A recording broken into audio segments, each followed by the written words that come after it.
자, 그러면 우리 오늘은 성령 침례에 관한 세 가지 오해라는 제목으로 여러분과 함께 하도록 하겠습니다.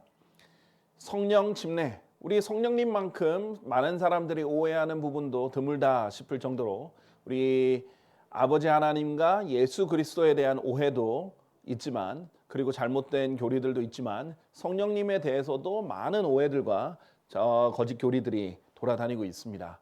그래서 우리가 정확하게 성령 침례가 무엇인지, 또 많은 사람들이 무엇이라고 오해하는지를 살펴보도록 할 텐데요. 실질적으로 우리 기독교계에 성령 침례에 대해서 굉장히 많은 오해가 있어서 많은 사람들이 이것으로 힘들어하고 있습니다. 자, 우리 첫 번째 부분 한번 살펴보도록 하겠습니다. 자, 성령 침례에 관해서 어떤 오해를 하고 있냐면요. 지금 윌리엄 세이모 아주사 성령 부흥 운동의 창시자이가 이렇게 말을 합니다. 아주사 성령 부흥 운동, 이것은요, 모든 오순절 은사주의자들의 기원이라고 할 수 있습니다. 자, 그래서 뭐 순복음 침례교회라든지 순복음교회라든지 아니면 다른 은사주의 집단들에서 특히 이것을 기원으로 삼고 있는데요. 이렇게 주장을 했어요. 성령으로 잉태되시고 출생하신 예수님도 메시아 사역을 감당하기 위해 별도의 성령 세례를 받으셨습니다. 자, 먼저 이 말 자체가 틀렸어요. 예수님이 별도의 성령 세례를 받으셨다는 것. 그런데 설명은 나중에 하고 이 부분 짚어보도록 하겠습니다. 그리고 우리들도 하나님을 위한 열정과 능력을 얻기 위해 이미 성령을 받아 중생하였을지라도, 중생이라는 말 자체가 거듭났다라는 말입니다. 또 다른 성령의 세례를 사모해야 한다. 그러니까 거듭나도 또 다른 성령 세례를 사모해야 된다라고 얘기하는 것도 잘못된 것이고요. 우리에게는 오늘날 성령 세례가 얼마나 더 필요하겠습니까? 저는 진정으로 성령과 불세례가 사람들의 영혼에 임하기를 원합니다. 성령 세례를 성령과 불세례 이렇게 하나로 보는 것 또한 문제점입니다. 자, 그 다음에 로이드 존스라고 성령 세례 이론을 역설한 개혁주의 학자입니다. 제법 알려져 있는 개혁주의 학자인데요. 성령 세례에 대해서 굉장히 오해를 하면서 이런 얘기를 했습니다. 다시 한번 말하면 주님이 세례 요한에게 요단강에서 세례를 받으실 때 성령이 그분에게 임하셨다. 바로 그때 주님은 메시아적 사역과 구원 사역을 위해 기름 부음을 받으셨던 것이라고 볼 수 있다. 이것은 우리 모든 그리스도인 개개인에게도 똑같이 적용될 수 있다. 지금 예수님께서 임한 성령님과 우리에게 임하는 성령님을 똑같이 적용할 수 있다. 지금 예배적으로 예수님께 매우 특별하게 임했던 상황을 우리에게 동일하게 적용할 수 있다라고 잘못 또 보는 견해가 있죠. 또한 기독교계에서 보면 이렇게 생각하는 사람도 있어요. 하나님 자녀로 태어나는 거듭남은 물세례로 시작된다. 마침내 성령 세례를 통해서 온전하게 된다. 라고 해서 물세례와 성령 세례가 연결되어 있으면서 심지어 거듭남의 조건으로 물세례를 보기도 하는 그런 문제도 여기 말하고 있고요. 다시 말해 성령 세례란 위로부터 주신 하나님의 은혜요, 마음 깊은 곳으로부터 타올라서 삶은 온통 불사르는 하나님의 신비한 능력이다. 자, 성령 세례를 전혀 모르고 지금 하고 있습니다. 성령에서 이제 침례가 정확한 용어죠. 성령 침례에 대해서 뭐라고 하는지 다른 소리를 하고 있어요. 본디 말씀대로 살아갈 수 있는 능력과 결심한 대로 실천할 수 있는 실력을 부어주신다는 말이다. 마치 성령 침례는 또 다른 능력을 부여받는, 하나님의 말씀을 실행할 수 있는 것은 성령 침례가 있어야 된다. 성령 세례가 있어야 된다. 이렇게 주장을 하는 것이죠. 자, 이런 것은 성령 침례가 아닙니다. 성경에서 말하는 성령 침례가 아니에요. 자, 성경에서 정확하게 무엇을 성령 침례라고 하는지부터 보고요. 그 다음에 오해들에 대해서 하나하나 바로잡아 보도록 하겠습니다. 우리의 기준은 성경이에요.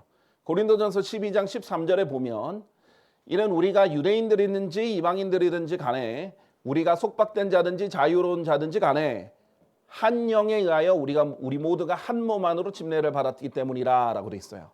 여기서 한 영은 성령님이에요. 우리 모두가 예수 그리스도를 믿는 모든 사람이 성령님에 의하여 우리 모두가 한 몸 안으로, 예수 그리스도의 몸 안으로 들어가는 것을 침례를 받았다라고 합니다. 자, 왜 성령 세례를 오해하느냐? 일단 침례라는 말만 있으면 세례라는 말만 있으면 물이라는 말을 자동으로 연결을 해서 그래요. 그래서 물 세례로 연결을 했기 때문입니다. 그래서 물 세례를 받아야 우리가 예수 그리스도의 몸 안으로 들어갈 수 있다라고 주장을 하게 되는 거죠. 자, 그런데 고린도전서 12장에는 어디에도 물이라는 단어가 등장하지 않아요. 자, 그리고 침례라는 용어가 왜 중요하냐? 일단 한국말로 침이라는 말 자체가 뭐예요? 잠길 침입니다. 그래서 침례의 원뜻은 잠기다라는 뜻이 꼭 들어가야 돼요. 왜냐하면 영어로 baptism이고요. 헬라어로 baptizo라는 이 말은 잠기다 또는 잠수하다라는 말이기 때문이에요. 그래서 물이라는 말이 전혀 없고요. 우리 모두가 성령님에 의하여 한 영에 의하여 그리스도의 몸 안으로 들어가는 것, 깊이 잠기는 것, 이것을 성령 침례라고 합니다. 그래서 물과는 전혀 관계가 없고요. 그 다음에 예수 그리스도의 몸 안으로 성령님을 통해서 들어가는 것 자체가 성령 침례다, 잠기는 것이다 라고 하는 거예요. 그런데 이게 왜 중요하냐면 특히 세례라는 말 자체가 씻을 세를 쓰기 때문에 자동적으로 물이 연관되게끔 또 만들어 버렸다는 것이 문제입니다. 전혀 물과는 상관없이 말 그대로 성령님에 의해서 예수 그리스도의 몸 안으로 깊이 들어간다라는 겁니다. 그리하여 모두가 한 영 안으로 마시게 되었다. 자, 우리가 예수 그리스도의 몸 안으로 들어가게 되면요, 마치 그것이 우리가 물을 마시면 어떻게 돼요? 무언가가 안으로 들어가죠. 그렇게 들어가는 것을 표현을 이렇게 침례를 표현한 겁니다. 침례고 들어가고요. 마시는 것도 들어가는 것이죠. 그래서 들어가는 것을 표현하기 위해서 침례랑 마시는 것을 둘 다 언급을 한 겁니다. 자, 갈라디아서 3장 27절에는 이것을 또 다른 말로 이는 그리스도 안으로 침례를 받았다. 우리가 예수 그리스도를 믿은 사람은 그리스도 안으로 침례를 받은 것이다. 자, 무슨 말이냐면 예수 그리스도의 몸 안으로 잠겼다. 예수 그리스도 몸 안으로 들어갔다라는 말입니다. 자, 우리가 구원받았을 때, 예수님을 믿었을 때 예수 그리스도 안에 들어갔고요. 너희는 다 그리스도를 옷 입은 것이기 때문이다. 자, 그러면 우리가 예수 그리스도 안으로 들어가면 마치 우리가 그리스도라는 옷을 입은 것처럼 된다라는 거예요. 그래서 우리가 옷을 입으면 우리가 옷 안에 있게 되죠. 그리고 옷이 우리를 감싸게 되는 그런 형상으로 설명을 한 거예요. 그래서 구원받으면 우리가 그리스도 안으로 들어간다를 다시 말하면 그리스도 안으로 침례를 받았다. 이것이 성령 침례입니다. 그런데 누구에 의하여? 성령님에 의하여. 물과는 전혀 관계가 없고요. 그 다음에 불과도 전혀 관계가 없는 것이 성령 침례입니다. 자, 그 다음에 골로새서 2장 12절 너희가 침례 안에서 그분과 함께 장사되었으며 또한 그 안에서 그분과 함께 살아났으니 죽은 자들로부터 그분을 살리신 하나님의 시행에 대한 믿음을 통해서라 라고 되어 있습니다. 자, 여기서 뭐라고 되어 있냐면 침례 안에서 그분과 함께 장사되었고 또 그 안에서 그분과 함께 살아났다는 것이 성령 침례를 통해서 예수 그리스도 안으로 들어갔더니 예수 그리스도와 하나가 돼서 그분이 했던 경험이 내 경험이 됐다는 거예요.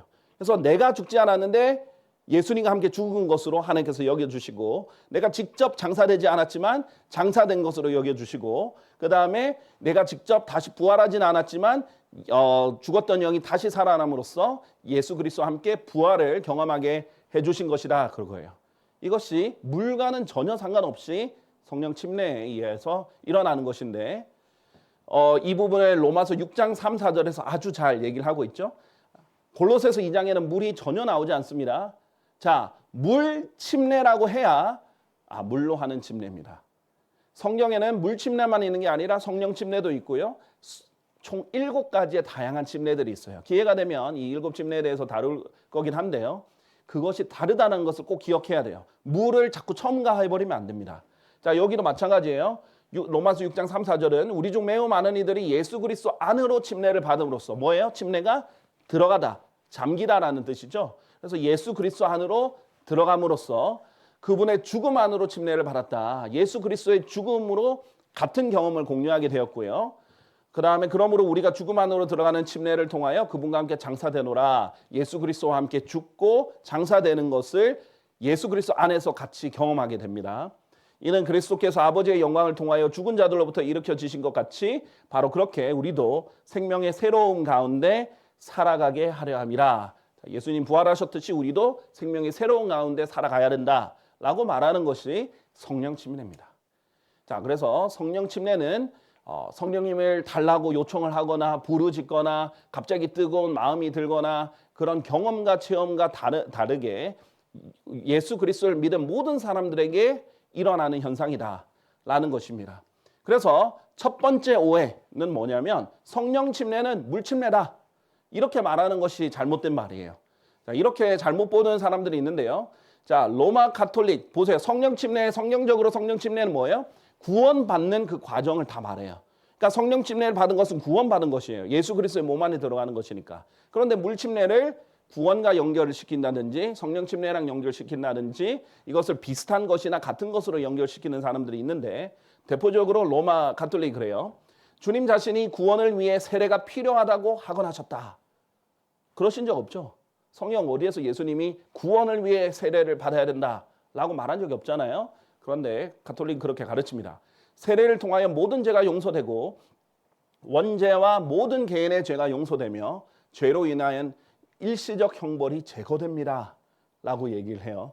자, 엄청난 만능이죠. 그래서 성수라는 개념을 도입한 거예요. 성경에서 우리의 죄를 씻을 수 있는 것은 예수 그리스도의 보혈밖에 없는데 세례를 통해서 죄가 용서되고 씻겨진다라고 말을 했기 때문에 씻을 세라는 말을 쓴 겁니다. 자, 심지어 원죄와 모든 개인의 죄가 용서된다, 형벌이 제거된다라고 얘기를 하는 것이 로마 가톨릭의 주장이죠. 자, 알렉산더 캠벨이라고 해서 캠벨주의자라고 하는데 미국에서는 그리스도의 교회로 유명한 곳인데요. 뭐 아주 유명한 것까지는 아니지만 알려져 있습니다. 자, 어떤 이단 교리가 있냐면요. 이것도 물 침례로 죄를 씻는다, 거듭난다 이렇게 보는 거예요. 문자적으로 물이라는 말씀을 취하면 우리는 그리스도께서 이미 행하신 일에 대한 사랑으로 자신을 표현하는 믿음의 방법으로 문자 그대로 중생의 씻음을 경험하는 것이다. 지금 거듭남인데요. 개역성경에 중생이라고 돼 있죠. 이 거듭나면서 씻어지는 것이 바로 물 침례다라고 고백을 하는 거예요. 굉장히 위험한 표현이죠. 물로 씻겨진다. 물로 거듭난다라고 고백하는 겁니다. 그리고 장로교는 이렇게 말합니다. 세례란 무엇인가? 세례는 물을 가지고 성부, 성자, 성령의 이름으로 씻는 성례다. 성례라는 말 자체가 가톨릭 용어예요. sacrament. 꼭 구원의 필수 요소를 성례라고 하거든요. 씻는다, 씻을 세례를 그대로 받아들여서 표현한 거예요. 자, 장로교, 감리교 같은 개신교는요. 종교 개혁을 통해서 분리되어 나온 신교라는 뜻입니다. 자, 그렇기 때문에 좋은 점은 로마 가톨릭이 잘못된 것을 벗어난 부분이 있다는 거예요. 특히 성경을 종교개혁 성경, 킹제임스 성경을 특히 통해서 분리가 되었다는 것은 긍정적인 점인데 부정적인 점은 분리가 된 부분도 있지만 아직 완전히 분리되지 못하고 잔재가 나와 있는 부분들이 있다는 거예요. 그런 것 중에 하나가 대표적인 게 세례라는 거예요. 그리고 유아 세례도 갓 태어난 아기가 예수 그리스도를 고백한 것도 아닌데 그냥 세례를 줘버리죠. 세례를 죄를 씻는 개념으로 가지고 있고 원죄를 씻는 개념으로 가지고 있기 때문에 일어난 일이다라는 겁니다. 감리교도 이 세례를 뭐라고 말하냐면 중생 곧 신생 거듭남을 말하는 거예요. 표가 되는 것이다라고 얘기를 하는 겁니다. 이런 건 잔재들이 남아 있는 것이에요. 자, 그리고 대표적으로 어떤 구절을 다들 지적하느냐? 사도행전 2장 38절을 가리킨다는 거예요.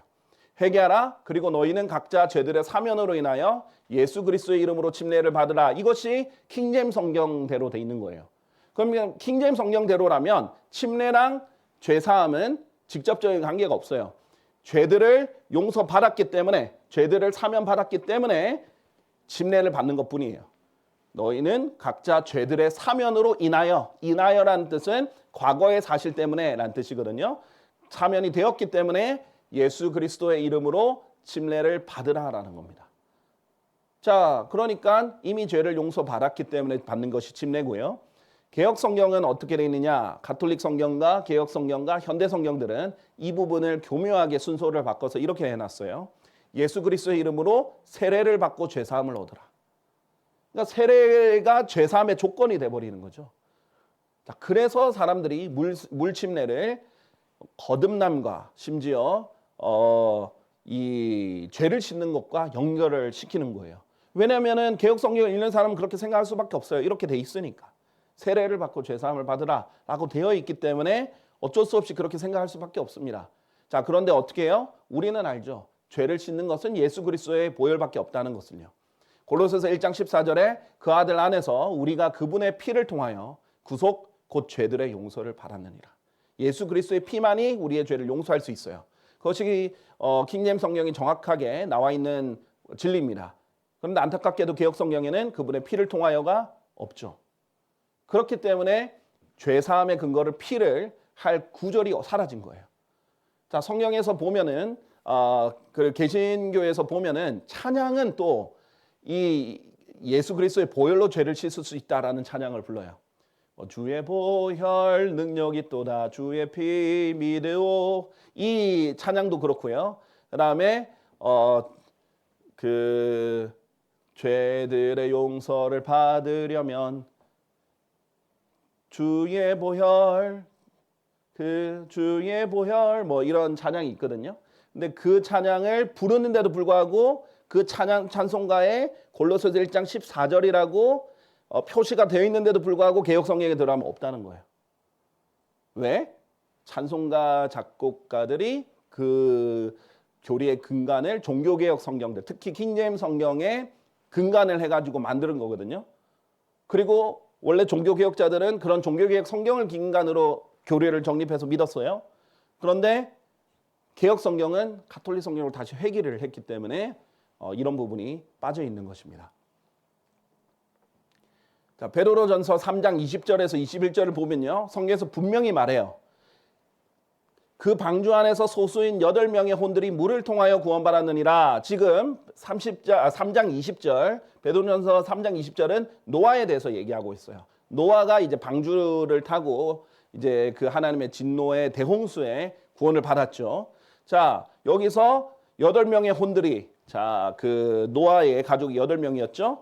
물을 통하여 구원받았다 그랬는데 물이 노아를 구원한 게 아니죠. 물은 멸망을 오히려 시키려고 했던 거예요. 물은 오히려 죽음을 상징한 겁니다. 우리도 침례를 받으면 예수 그리스도와 함께 잠길 때 죽었고 장사되었다라는 걸 나타내잖아요. 물은 오히려 죽음과 심판을 상징합니다. 물로 구원받은 게 아니라 물을 통과했다라는 거예요. 물을 통과해서 그 심판에서 살아남았다라고 말하는 문맥이에요. 그러면서 바로 침례가 지금도 예수 그리스도의 부활에 의하여 우리를 구원하는 동일한 모형이다라고 했어요.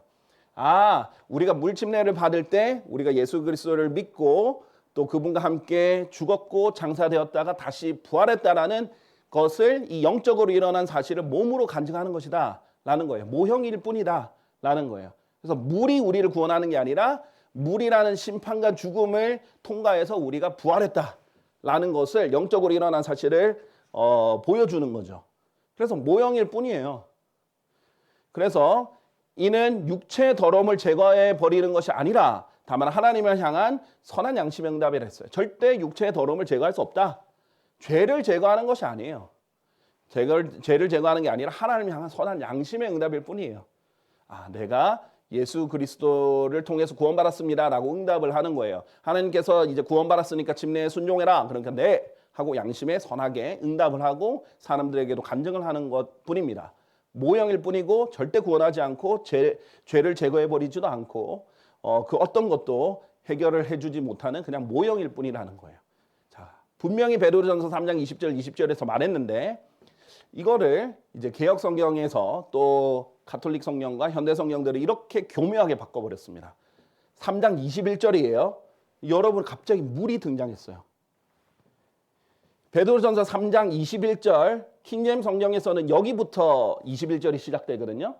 20절에 물이 있었어요. 그렇죠? 노아의 홍수를 통과해서 구원받은 노아의 방주를 얘기를 하는 문맥이 20절이었고 21절이 바로 침례를 얘기하는데 여기서는 물이란 단어가 등장하지 않아요. 물론 이제 물침례를 말하는 문맥이지만, 그런데 여기서 물을 21절로 내렸습니다.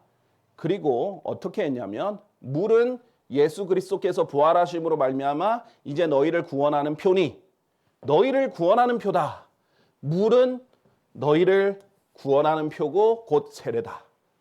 이렇게 해버렸어요. 개역 성경대로 읽으면은 세례가 우리를 구원하는 표구나. 꼭 받아야 되겠네. 우리를 구원하니까. 이 말이 아닌데 이렇게 아주 교묘하게 연결이 돼서 문제를 삼은 겁니다. 모형이라는 말도 없어졌죠. 그리고 육체의 더러움을 제하여 버림이 아니요 하나님 향한 선한 양심의 강군이라. 이 부분은 크게 문제가 없는데 이 부분에서 사람들이 헷갈리게 되는 거예요. 그래서 심지어는 여기를 3번 해놓고 뭐라고 표시했냐면 실체다. 물은 우리를 구원하는 실체다. 물이 우리를 구원하는구나. 이렇게 받아들일 수밖에 없는 거죠. 이런 문제가 있습니다. 자, 그리고 개역성경에도 여기 4번 해놓고 헬라어로 침례로 볼 수 있다. 왜냐면 밥티소가 잠기다니까 세례는 잠기다는 뜻이 없으니까 이렇게 표시를 해놓은 거예요. 자, 그래서 성경의 한 단어 한 단어나 정확한 번역이 굉장히 중요한 것이 이런 거예요.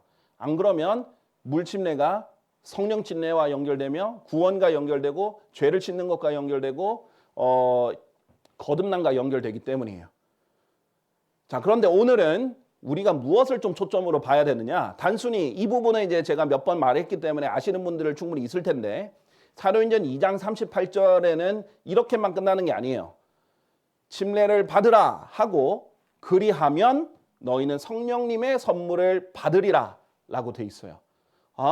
침례를 받아야 성령님의 선물을 받는구나 라고 생각하게끔 만드는 구절이에요. 자, 그런데 오늘은 성령 침례와 또 성령 침례와 관련한 방언과 관련해서 여러 가지 오해들을 풀 거기 때문에 이 부분은요, 우리 그리스도인들에게 해당되는 구절이 아니다라는 것을 먼저 짚어드리고 알려드립니다.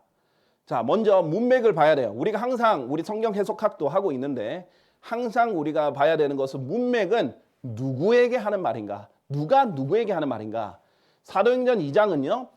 유대인들의 사도들, 즉 할례자들의 사도들, 이스라엘의 12지파를 대표하는 12사도들이 이스라엘에게 하는 말이에요. 그래서 그리스도인이라는 말은 사도행전 2장에 등장하지 않습니다. 사도행전 한 10 몇 장이었죠? 한 16장 정도 가야 14장 아니면 16장 정도 가야 그때 최초로 그리스도인이라는 용어가 등장합니다. 그 전에는 사도행전 2장에는 그 말이 등장하지 않아요. 11장일 수도 있어요. 제가 잠깐 헷갈리는데 이스라엘 집에게 말했다라는 거예요. 그리스도인에게 말한 게 아니에요. 하나님께서는 그 동일한 예수님 곧 너희가 십자가에 못 박은 분을 주뿐만 아니라 그리스도로도 삼으셨도다라고 돼 있습니다. 자, 그래서 너희가 십자가에 못 박은 분이다 예수님이 이랬는데 이게 이스라엘이 예수님을 넘겼잖아요. 그리고 그 피를 우리에게 돌리라고 책임을 우리에게 돌리라는 거예요. 진짜로 이스라엘이 그 예수님을 자기 메시아를 넘기고 죽였단 말이에요. 그래서 너희가 십자가에 못 박은 예수님을 전하는 거예요. 이스라엘에게. 대한민국 사람은 예수님 십자가에 못 박지 않았어요. 아프리카 사람들은 예수님을 십자가에 못 박지 않았습니다. 이스라엘인들이 예수님을 넘겨준 거예요. 자기 메시아를. 그리고 40절에 보면 내용이 뭐냐면 구원의 내용이 우리처럼 혼의 구원이 아니에요. 지옥으로부터 받는 혼의 구원을 얘기하는 게 아니라 사도행전 2장 40절을 보면 그러고 나서 그가 여러 다른 말씀들로 증언하고 권면하고 말하기를 이 패역한 세대로부터 너희 자신을 구원하라. 이건 우리가 말하는 구원이 아니에요. 자, 12사도들, 유대인들의 사도들이 이스라엘의 사도들이 이방인의 사도 아니에요. 이방인의 사도는 바울이죠. 이스라엘의 사도들이 이스라엘에게 뭐라고 말하냐면 너희 세대는 이 패역한 세대다. 너희 메시아를 직접 넘기고 죽였다. 그러면은 여기에 이제 하나님의 진노가 임할 텐데 여기에서 구원받으려면 너희 스스로 빠져나와라. 너희 스스로 자신을 구원해야 된다. 라고 얘기를 하는 겁니다. 그래서 실제로 사도행전 2장은 하나님의 진노가 이 이스라엘의 지금 세대에 임하여 있다. 곧 임할 것이다. 그러니까 너희는 빠져나와야 된다. 너희는 그래서 이 예수 그리스도를 십자가에 못 박은 이스라엘로부터 분리하라는 문맥이에요. 그러니까 그리스도인에게 한 말이 아니라 이스라엘인들에게 한 말입니다. 자, 그래서 바르게 나누는 것이 굉장히 중요해요. 자, 바르게 나누는 것이 무엇인지 모르고 세대적 진리를 잘 모르면 제가 무슨 말을 하는지 잘 이해를 못할 수도 있어요. 기본은 누가 누구에게 무엇을 말했는가? 이것이 항상 기본입니다. 자, 그래서 사도행전 22장 38절은요. 예수 그리스도의 이름으로 침례를 받으라라고 돼 있잖아요. 그러나 그리스도인들에게 모든 민족들에게 전파해야 될 내용은 이스라엘이 아니라 모든 민족들에게 가르치고 전파해야 되는 것은 아버지와 아들과 성령의 이름으로 침례를 받는 겁니다. 이름 자체도 다르게 제시가 됩니다. 자, 그래서 바르게 나눈 것의 기본은 다른 것은 다르게 보고요. 같은 것은 같이 봐야 돼요. 그래서 첫 번째 오해이자 거짓말은 성령 침례는 물 침례가 아니라는 거예요. 그리고 물 침례는 오히려 성령 침례의 모형이라는 거예요. 둘이 똑같은 게 아니라 모형입니다. 물 침례가. 물리적으로 받는 물 침례는 영적으로 일어난 성령 침례를 보여주는 거예요. 우리가 예수 그리스도 안으로 들어갔구나. 그래서 그분 안에서 같이 죽고 장사되었다가 부활했구나 라는 것을 보여주는 모형일 뿐이다 라는 것이 성경에서 곳곳 말하는 모든 구절들을 조화롭게 제시했을 때 나오는 결론입니다. 자, 두 번째 오해는 이겁니다. 성령 침례의 표적으로 따로 방언을 받아야 한다? 이것도 잘못된 겁니다. 자, 봅시다. 누가복음 24장 49절에 이렇게 말합니다. 그리고 보라, 내가 나의 아버지의 약속을 너에게 보내노라. 예수님이 승천하시기 전에 12제자들에게 말하죠. 다만 너희가 높은 곳으로부터 오는 권능을 입을 때까지 너희는 예루살렘 도성 안에 머물라. 자, 이 비슷한 말씀을 사도행전 1장에도 또 얘기를 하셨어요. 그런데 이 약속이 뭐냐면 성령님 그 자체란 말이죠. 그래서 성령님을 받을 때까지 예루살렘 안에 머물러 있어라 이러고 이스라엘의 12사도들에게 얘기를 하셨습니다. 자, 그랬더니 갈라디아서 3장 2절. 이 부분을 가지고 성령 침례를 뭐라고 착각을 하냐면, 왜냐하면 사도행전 1장에도 그렇게 약속을 비슷하게 하시고 사도행전 2장에 보면 갑자기 성령을 받았어요. 그런데 방언으로 말했단 말이에요. 매우 독특하게 있었던 일입니다. 사건입니다. 이 부분은 제가 또 따로 다룰게요. 그러니까 이것이 성령 침례라고 착각을 한 거예요. 사도행전 1장, 2장, 누가복음 24장에서 단 한 번도 성령 침례라는 말은 등장하지 않습니다. 그런데 성령 침례를 분명히 성령 침례라고 한 구절이 아니라 다른 구절에 억지로 끼워 맞춘 거예요. 자, 그렇기 때문에 성령 침례를 마치 기다려야 되고 구해야 되고 따로 받아야 된다라는 착각이 있고요. 거기에 대한 표적으로 방언도 따로 받아야 된다라고 생각합니다. 왜냐하면 사도행전 2장에 사도들이 방언을 했으니까. 그렇게 연결을 해버리는 것이 이 은사주의자들, 오순절 은사주의자들의 특징인데요. 갈라디아서 3장 2절. 그러면은 그 사람들을 저는 개인적으로 절대 싫어하지 않습니다. 개개인별로 제가 사랑하는 마음을 가지고 정말 얘기하는 거예요. 성경이 정말 뭐라고 하는지 봅시다. 정말 성령님을 받는 것은 따로 방언을 받아야 되는가? 그리고 그 수단이 방언인가? 그렇지 않다는 거예요. 성령님 주세요라고 기도해야 받는 것인가? 아니라는 거예요. 갈라디아서 3장 2절. 내가 너희에게서 이것만을 알아보고자 하노라. 너희가 율법의 행위들로 성령을 받았더냐? 성령을 어떻게 받는냐고 물어보죠. 율법의 행위들로 성령을 받았더냐? 아니면 믿음의 들음으로 받았더냐라고 묻는 거예요. 답은 믿음의 들음으로 받았더냐라고 갈라디아서 3장에서 결론을 맺는 거예요. 어떤 행위들로는 성령을 받는 게 아니고 믿음의 들음으로만 받는다라는 거예요. 믿음의 들음, 이거는요, 로마서 10장을 이해해야 되는데, 이제 믿음의 말씀인 복음을 믿고 듣고 받는 것이 성령님이라는 거예요. 그것이 이제 믿음의 들음이다라고 얘기를 하는 건데요. 자, 그래서 이 성령님을 받는 조건은 듣고 믿는 거예요. 복음을 듣고 믿어야 성령님을 받는다라는 거예요. 조건은 믿음이라는 겁니다. 행위가 아니고, 기도도 아니고, 어떤 방언도 아니고, 성령님은 예수 그리스도를 믿으면 받는다는 거예요. 조금 더 쉽게 가볼게요. 갈라디아서 3장 14절 같은 장에 이렇게 말합니다. 우리로 하여금 믿음을 통하여 성령의 약속을 받게 하렴이라. 성령의 약속을 어떻게 받는다고요? 너무 명확하게 돼 있죠? 믿음을 통하여 받는다. 침례를 통해서 받는 것도 아니고 방언을 통해서 받는 것도 아니고 기도를 통해서 받는 것도 아니라는 거예요.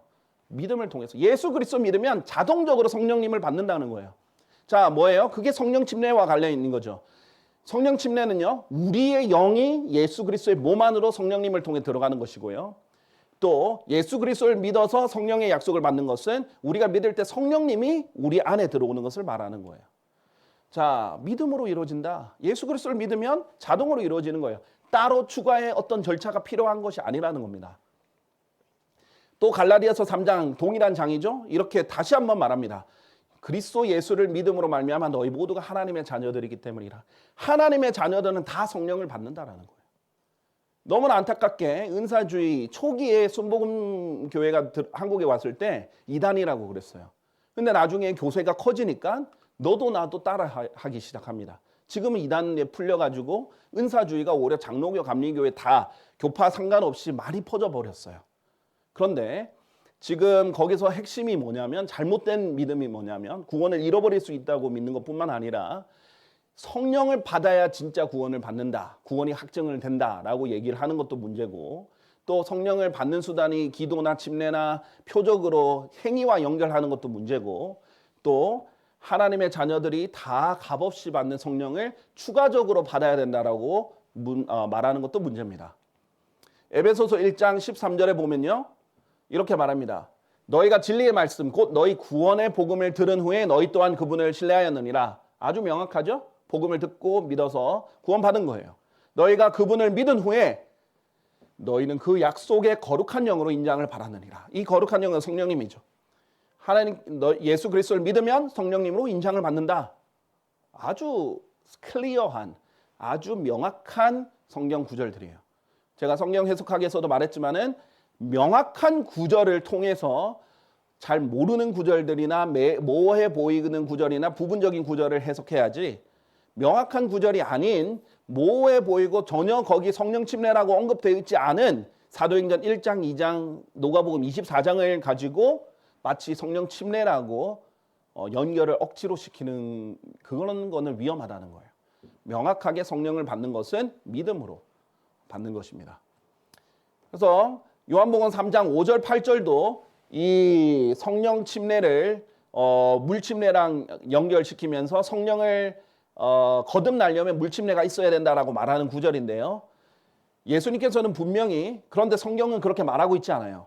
요한복음 3장 5절 8절에 보면 사람이 물로 태어나고 또 성령으로 태어나지 아니하면 그는 하나님의 왕국 안으로 들어갈 수 없느니라.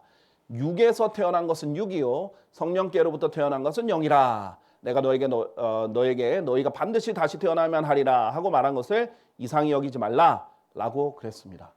자, 여기서 분명히 사람이 물로 태어나고 이게 첫 번째 출생이죠. 또 성령으로 태어나지 아니하면 그는 하나님 왕국 안으로 들어갈 수 없다. 이것을 어떻게 해석해 줬냐면요.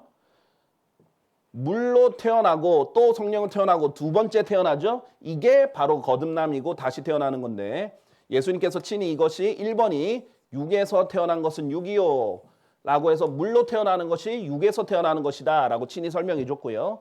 다음에 성령께로부터 태어난 것은 영이다. 이것이 2번과 연결을 해 주신 겁니다. 우리가 따로 억지로 해석할 필요 없이 예수님이 이미 다 해석해 주신 거예요. 자, 그런데 제가 고질적인 그 잘못된 해석의 문제가 뭐라 했죠? 성경 그대로 보면 되는데 첨가를 해버린다고 했죠. 대체를 하거나 첨가를 하는데 물로 태어나는 것을 물 침례라고 말해버린 거예요. 아니에요. 침례라는 단어는 요한복음 3장에 등장하지 않습니다. 그냥 물이에요, 물. 물로 태어나는 거. 어머니 양수에서 태어나잖아요. 사람이 육으로 태어나면 어머니 양수에서 태어나잖아요. 물에서 태어나잖아요. 물로 태어나잖아요. 그 물일 뿐입니다. 근데 말 그대로 H2O를 말하는 거예요. 지금 물 침례라는 말이 없잖아요. 그렇죠? 그런데 이것을 침례라고 버리는 것이고요. 그 다음에 중요한 것은 뭐냐면 킹제임스 성경, 특히 표준 킹제임스 성경은 이것을 두 개로 나눴잖아요. 물로 태어나는 것이 첫 번째 출생, 성령으로 태어나는 것이 두 번째 출생으로 이거는 육신의 자연적인 출생이고요. 거듭나는 것 자체가 성령으로부터 태어나는 것이다. 영이 다시 태어나는 것이 두 번째 출생이죠. 다시 태어나는 거니까. 이것이 성령으로 태어나는 것이다. 라고 얘기해서 거듭나는 것은 성령으로 태어나는 거구나. 성령님이 우리 안에 들어오셔서 우리 죽은 영을 살려주는 것이 성령으로 태어나는 거구나.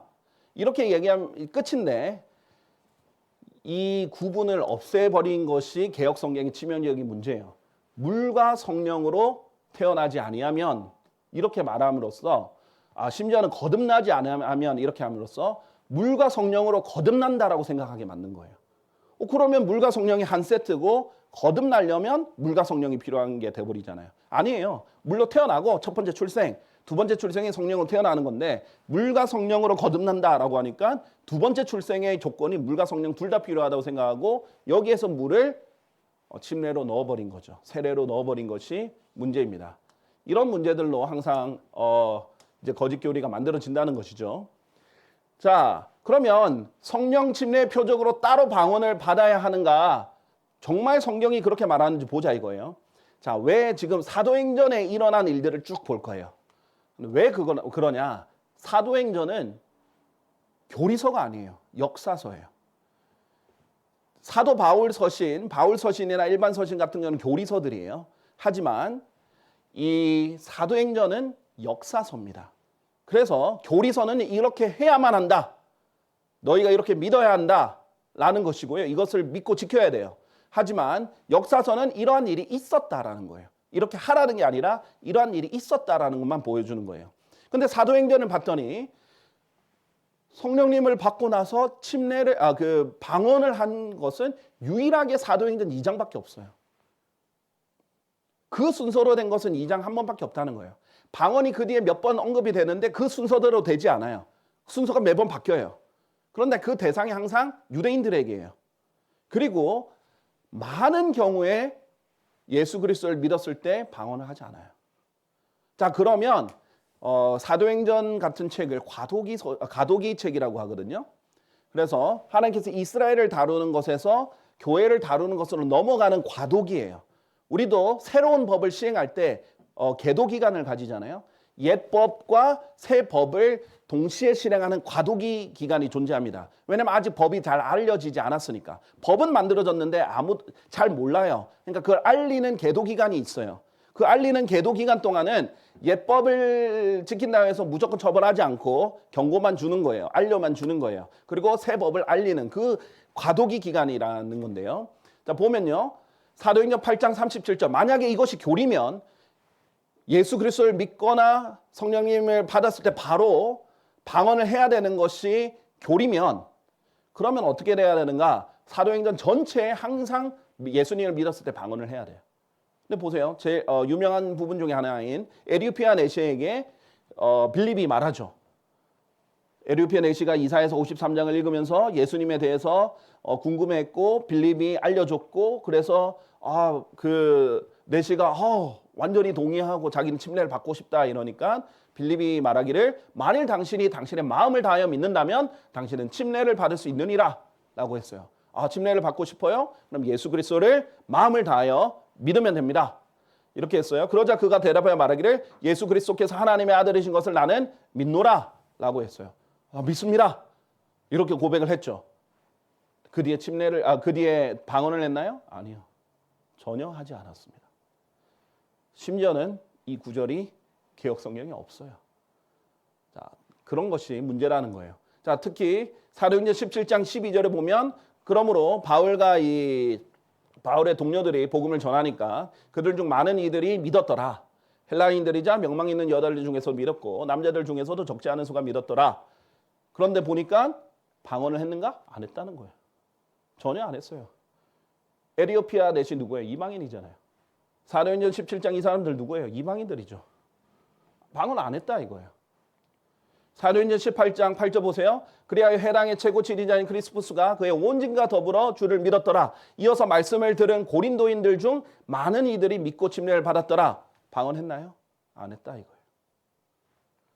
사도행전 16장 31절 34절 유명한 부분이죠. 빌립보에 있는 감옥을 지키는 자가 그 바울의 일행에게 이렇게 물어봅니다. 내가 구원을 받으려면 어떻게 해야 됩니까? 선생님들이요. 이렇게 했더니 그러자 그들이 말하기를 주 예수 그리스도를 믿으라. 그리하면 너는 구원을 받을 것이요 너희 집도 그러하리라 하였더라. 잘 아는 구절이죠. 그런데 이렇게 했더니 듣고 나서 나중에 어떻게 했어요? 정말 그 빌립보의 감옥을 지키는 자가 그의 온 집과 더불어 하나님을 믿으며 크게 기뻐하였더라. 방언을 받았나요? 아니요. 받았다라고 방언을 했다는 말이 전혀 없죠.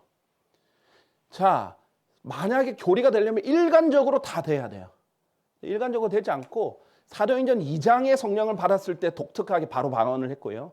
그 외에 방언 몇 번이 나오긴 하는데 그것도 이 순서 사도행전 2장 순서랑 완전 다릅니다. 그런데 대상이 또 유대인들이에요. 왜 그런지는 또 설명을 드리겠지만은 제가 자주 말씀드렸지만 표적은 유대인들을 위한 거라고 했죠. 자, 그러다가 이제 사라졌어요. 이방인들에게는 그러지 않았다라는 것입니다.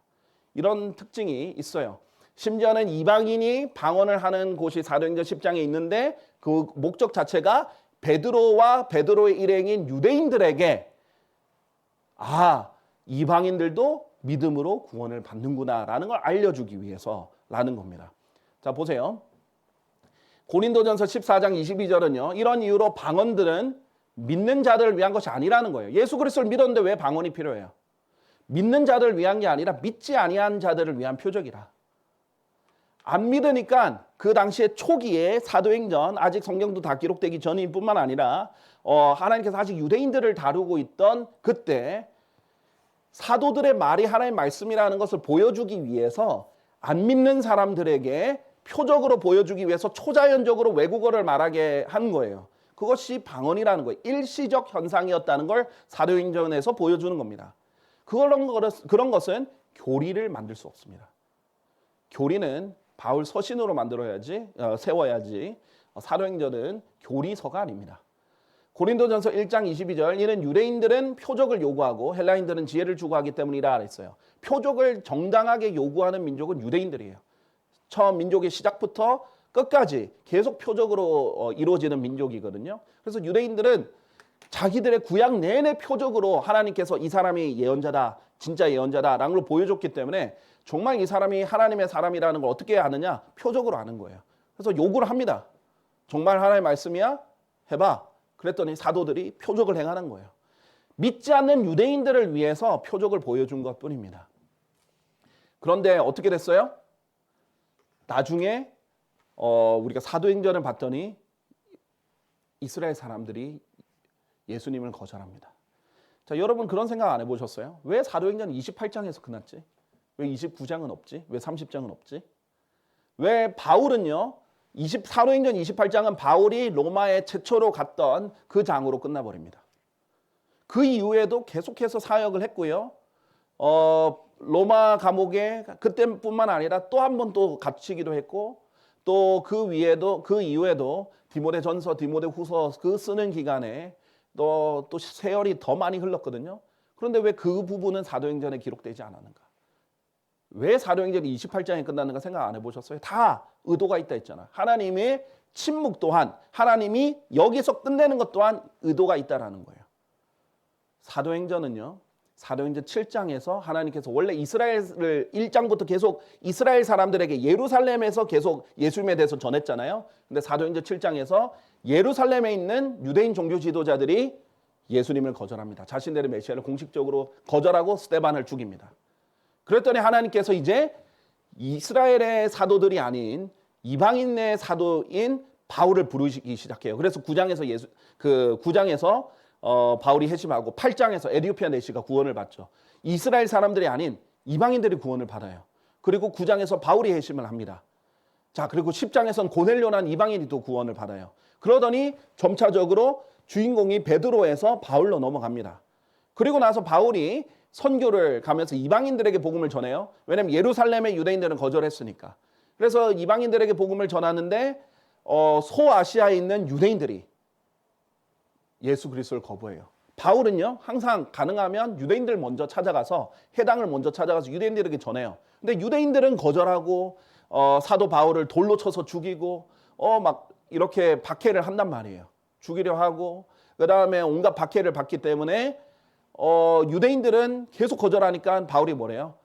너희에게 먼저 이 복음을 전해야 되는 게 합당한데 너희가 스스로 자기가 자격 없다고 하니까 나는 이방인에게로 가노라 얘기를 하는 거죠. 근데 이방인들은 잘 믿어요. 그래서 소아시아에 있는 유대인들에게도 흩어져 있는 유대인들에게도 기회가 주어졌지만 거부합니다. 그 다음에 유럽으로 건너가요. 아테네로 건너가고 고린도로 건너가서 그 마케도니아에 있는 그 지방의 사람들에게 복음을 전하는데 유대인들은 또 바울을 죽이려고 해요. 박해를 해요. 안 받아들이고 민족적으로 거부해요. 그런데 이방인들은 잘 받아들입니다. 그래서 바울이 나는 이방인에게로 가노라.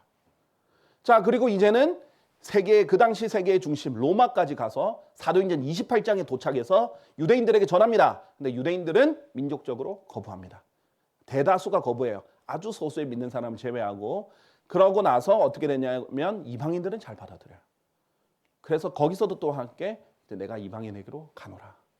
하나님께서 계속 기회를 줬는데 예루살렘부터 소아시아, 유럽, 그 다음에 로마, 세계 중심인 로마에까지 유대인들은 다 거부해요. 민족적으로. 그래서 하나님께서 이방인을 다루는 걸로 갑니다. 자, 그러니까 뭐가 이제 필요가 없어지냐면요. 표적이 필요 없어져요. 표적은 유대인들을 위한 것이기 때문이에요. 헬라인들, 이방인들은 지혜를 추구하니까 지혜의 말씀을 전하기만 하면 돼요. 근데 유대인들은 표적을 요구합니다. 정당하게. 구약적 상황을 인용을 하면서. 그렇기 때문에 주어졌던 표적이 없어지기 시작합니다. 자, 표적이 무엇이 있어요? 초자연적인 방언, 초자연적인 치유 등등이 있었잖아요. 그런데 어떻게 돼요? 사도 바울의 사역의 말기에는 같이 사역을 했던 트로피모스를 아파서 밀레툼에 남겨뒀어야 됩니다. 치유를 더 이상 못 해준 거예요. 아파서 같이 못 데리고 다닌 겁니다. 자기 아들 같은 디모데에게도 그 위장병 하나 치유를 못 해줘서 어떻게 돼요? 그냥 약을 추천을 하죠. 그렇게 돼서 유대인들을 다루는 것이 끝났기 때문에 사도들이 이미 살아있을 때 이 표적은 사라집니다. 자, 그렇기 때문에 방언이 교회 시대의 교리가 아니라 사도행전에 일어났던 현상이에요.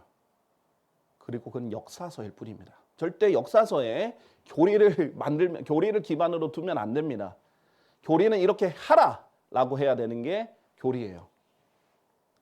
자, 요한복음 20장 29절에 예수님께서 그에게 말씀하시기를 도마야 내가 나를 보았으므로 내가 믿었도다. 보지 않았음에도 믿는 자들은 복되도다. 표적은 왜 주어져요?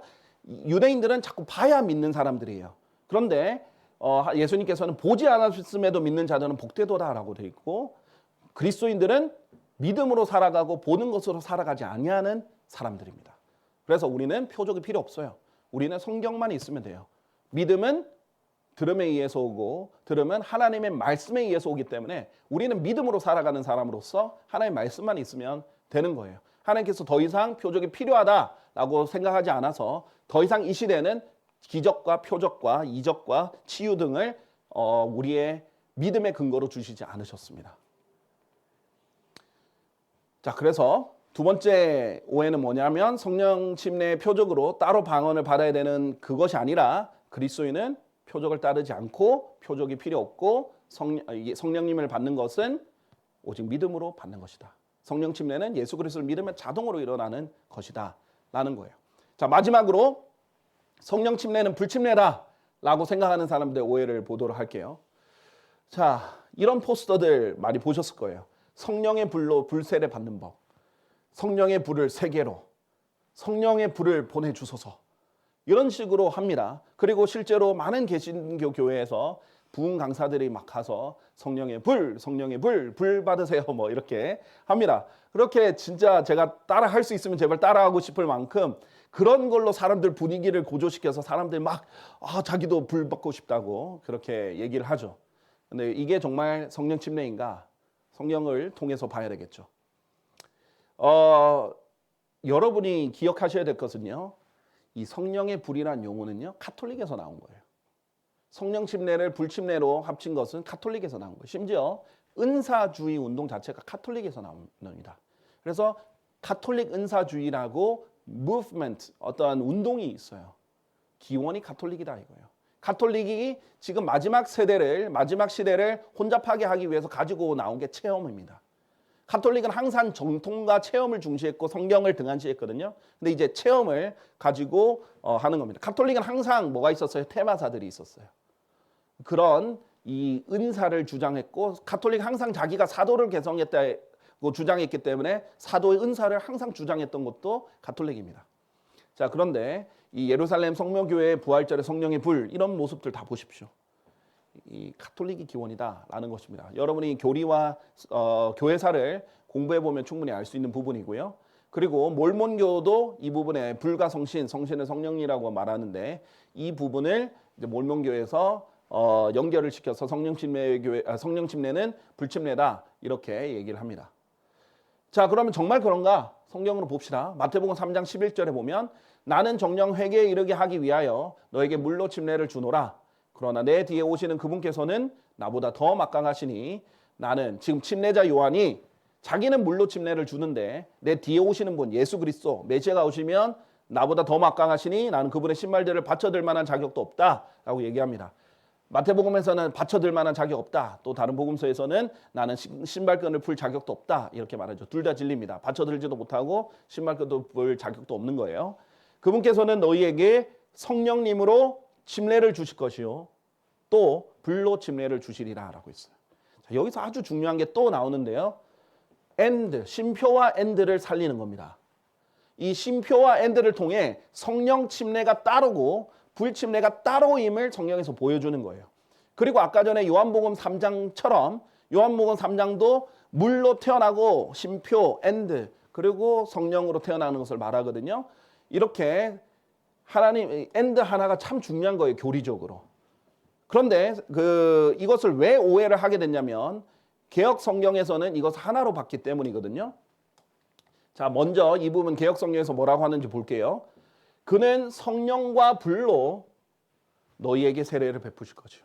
이래서 오해를 받은 거예요. 성령님으로 침례를 주실 것이요. 이게 성령 침례고요. 불로 침례를 주시리라. 이게 불침례예요. 성령 침례 따로, 불침례 따로, 물침례 따로 다 7개의 침례가 다 따로입니다. 그런데 그걸 안 나누고 성령과 불로 한 세트가 돼버리죠. 세례를 베푸신다. 이렇게 되어 있기 때문에 개역 성경을 읽는 사람은 헷갈릴만 한 거예요. 그리고 현대 성경에서 쉼표를 제거하든지 and를 제거하든지 하나를 묶어버린 겁니다. 그렇게 해서 수많은 사람들에게 오류를 가져다 준 거예요. 킹제임스 성경처럼 이대로 딱 분리를 하는 것이 중요합니다. 그런데 이 쉼표랑 and뿐만 아니라 어떻게 성경에서 예수님께서 직접 설명을 해주셨냐면요. 3장 12절 바로 뒷절에서 설명해 주셨어요. 그분의 키가 자신의 손에 들려 있으며 그분께서 자신의 마당을 철저히 깨끗이 치우실 것이요. 다 치우신 다음에 어떻게 하신가? 자신의 미라를 성경에서 보면 마태복음에서 지속적으로 나오는 것은 미라는 구원받은 사람, 쭉정이는 구원받지 않은 사람이거든요. 미라를 곡식 창고 안으로 모으시고 자 안으로 모으신다. 침례죠. 안으로 들어가는 거 침례죠. 그 다음에 쭉정이는 그분께서 꺼지지 않는 불로 태워버리시리라. 이것이 불침례예요. 자, 성령 침례는 성령님을 통해서 구원받은 사람을 곡식창고 안으로 들이시는 것이고요. 그 다음에 구원받지 않은 사람은 불로 침례를 주는 것. 꺼지지 않는 불 속으로 들어가는 것. 성경에 따르면 꺼지지 않는 불 속은 바로 지옥을 말하는 거죠. 마가복음 9장 43절에 결코 꺼지지 않을 불 속엔 지옥으로 들어가는 것보다 나으니라. 차라리 불구자가 되는 게 결코 꺼지지 않을 불 속인 지옥으로 들어가는 것보다 낫다라고 돼 있어요. 지옥을 뭐라고 했죠? 결코 꺼지지 않을 불. 자, 성경이 성경을 해석하죠. 이 세상에는 꺼지지 않는 불 없어요. 여러분 보셨어요? 꺼지지 않는 불? 시간만 주어지면 다 꺼집니다. 반드시 꺼지게 돼 있어요. 꺼지지 않는 불은 지옥 외에는 없어요. 그렇기 때문에 하나님께서 지옥에 잠기게 하시고 지옥에 들어가게 하는 것을 불침례라고 하셨어요. 그러니까 하나님께서는 구원하는 사람은 성령 침례를 주시고 구원받지 않은 사람에게 불침례를 주시는 바로 그 부분이다. 예수님이 그 부분이다 라고 얘기를 한 겁니다. 성경이 성경을 해석해버리는데 억지로 사람이 끼워 맞춰서 문제를 일으킨다는 거죠. 제가 말씀드렸죠.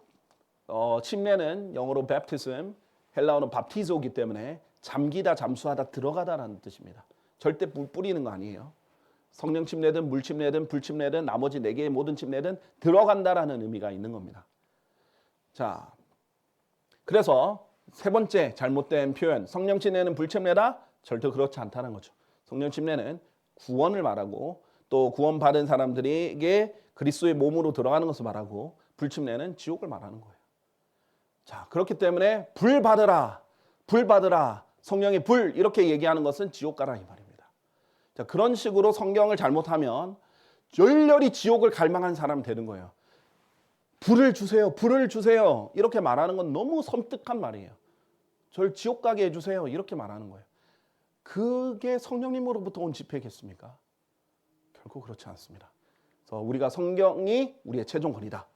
성경이 최종 권위다 이거예요. 자 보세요. 만약에 성령 침례 이꼴 불침례 이건 항상 한 세트다. 그러면 사도행전 11장에 분명히 이렇게 얘기했을 거 아니에요. 그때 내가 주의 말씀을 기억하였으니 그분께서 말씀하시기를 요한이 정령 물로 침례를 주었으나 너희는 성령으로 침례를 받으리라 하신 것이라. 불침례가 어디 갔어요? 의도적으로 지금 너희가 구원받은 사람을 말하기 때문에 불침례를 생략한 거예요. 너희는 성령으로 침례를 받으리라. 또 불로 침례는 생략한 거예요. 왜? 너희는 구원받은 사람이니까 불침례를 받으면 안 되잖아요.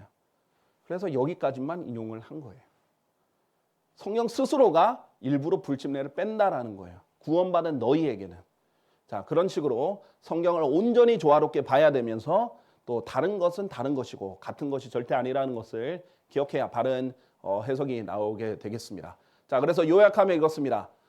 성령 침례는 성령을 통해서 예수 그리스도의 몸 안으로 들어가는 것이고요. 물 침례는 물에 잠기는 것이고요. 불 침례는 불에 잠기는 것이에요. 바르게 나누어서 정확한 교리를 알게 되시길 바랍니다. 감사합니다.